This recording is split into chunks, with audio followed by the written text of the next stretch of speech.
গাজীপুরে শহীদ Tajuddin Ahmed medical college হাসপাতালে চাহিদা মতো ঘুষ দিলেই মেলে কাঙ্ক্ষিত ভুয়া ময়নাতদন্তের রিপোর্ট। অভিযোগের ভিত্তিতে যার সত্যতা পেয়েছে দুদকের এনফোর্সমেন্ট টিমের সদস্যরা। তথ্য প্রমাণের ভিত্তিতে কমিশনের নির্দেশনা অনুযায়ী আইনানুগ ব্যবস্থা নেওয়ার কথা জানান দুদক কর্তৃপক্ষ। তবে অভিযোগের বিষয়ে কথা বলেনি হাসপাতাল কর্তৃপক্ষ। গাজীপুর থেকে মোহাম্মদ শহীদুল ইসলামের প্রতিবেদন, জানাবেন অর্ণব নাসির। বলছিলাম, শহীদ তাজউদ্দিন আহমেদ মেডিকেল কলেজ হাসপাতালে কর্মরত ফরেনসিক বিভাগের ডাক্তার ও তার সহযোগীর কথা। গত বছরের 31শে মে কালীগঞ্জে জাহিদুল ইসলাম সহ পরিবারের সবাইকে খাবারে বিষ দিয়ে মেরে ফেলার চেষ্টা করেন স্ত্রী মুনা আক্তার। চিকিৎসাধীন অবস্থায় 12 জুনে মারা যান স্বামী জাহিদুল ইসলাম।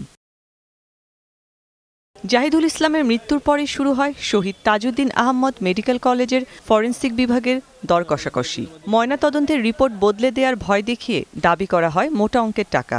মামা নবী হোসেন ও মা লাভলি বেগম একমাত্র ছেলেকে হারানোর শোক ভুলে ব্যস্ত হয়ে পড়েছেন ফরেনসিক বিভাগের ডাক্তার ও তার সহযোগীর বেঁধে দেয়া অঙ্ক মেলাতে।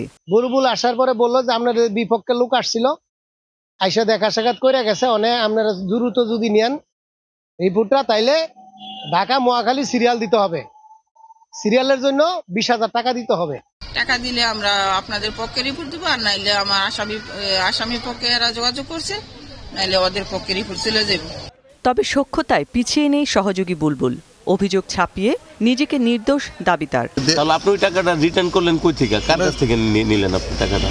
যে দিছে তাকে জিজ্ঞেস করেন, আমি জানি না। নাম প্রকাশে অনিচ্ছুক পুলিশ কর্মকর্তারা জানান, ঘুষ না দিলে দিচ্ছে না কোনো মেডিকেল সার্টিফিকেট। যেসব মামলার বাদী যোগাযোগ করে না, কিন্তু আমি তো এমসি না পাইলে মামলা শেষ হতে তাহলে আমার জন্য বিপদ।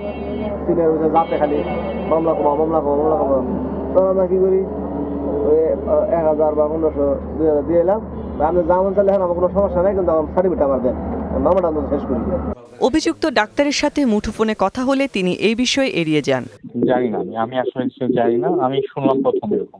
ফরেনসিক বিভাগের বিরুদ্ধে আনা অভিযোগ ও অনিয়ম নিয়ে কথা বলেনি হাসপাতাল কর্তৃপক্ষ। তবে অভিযোগ ও প্রমাণের ভিত্তিতে কমিশনের নির্দেশনা অনুযায়ী আইনি ব্যবস্থা নেওয়ার আশ্বাস জেলা দুদক কর্মকর্তার। অর্থ লেনদেনের আলামত পেয়েছি। তাছাড়া আমরা বেশ কিছু নথিপত্র সংগ্রহ করছি, তাতে আমরা দেখতে পেয়েছি যে তারা ইচ্ছাকৃত এই রিপোর্টগুলো ঝুলিয়ে রাখে। অনেক দেরিতে রিপোর্ট দেওয়ার একটা প্রবণতা আছে, যার মাধ্যমে তারা আর্থিক লেনদেনের একটা সুযোগ এখানে তৈরি হয়। রেকর্ডপত্রগুলো আমরা পর্যালোচনা করছি, পর্যালোচনা করে আমরা বিস্তারিত অনুসন্ধানের জন্য কমিশনে পাঠাবো। Desk report, Bangla TV.